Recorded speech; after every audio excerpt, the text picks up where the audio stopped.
Better education about the Robinson Superior Treaty is needed, according to those in attendance at an educational event held last night. It took place at the Thunder Bay Art Gallery, where an expert panel gathered to discuss the treaty's history and its modern-day implications. Lee Noonan explains. About 40 people attended the event called Ashti Beganwin.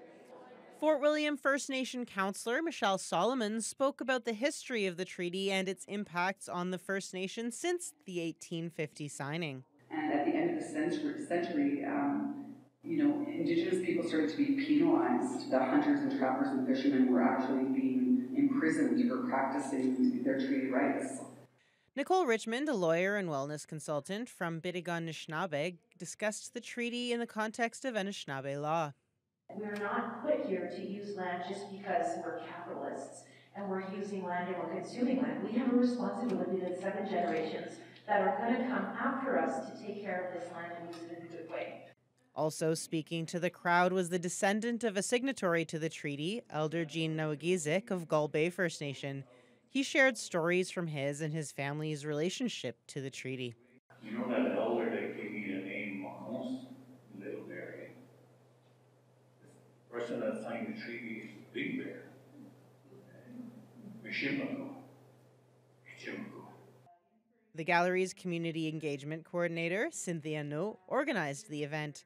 She says the idea came to her while she was researching the treaties for another exhibit. We have this general idea that we know treaties have to do with First Nations, Métis, and Inuit people, but we're actually all treaty people. And what that means is that we all have rights and responsibilities. Those in the audience expressed their appreciation for the speakers and the information shared. And I really wish that this information, that I had the opportunity to learn this information when I went to school. I feel like I've had my head buried in the sand in regards to myself as a First Nations person. The same.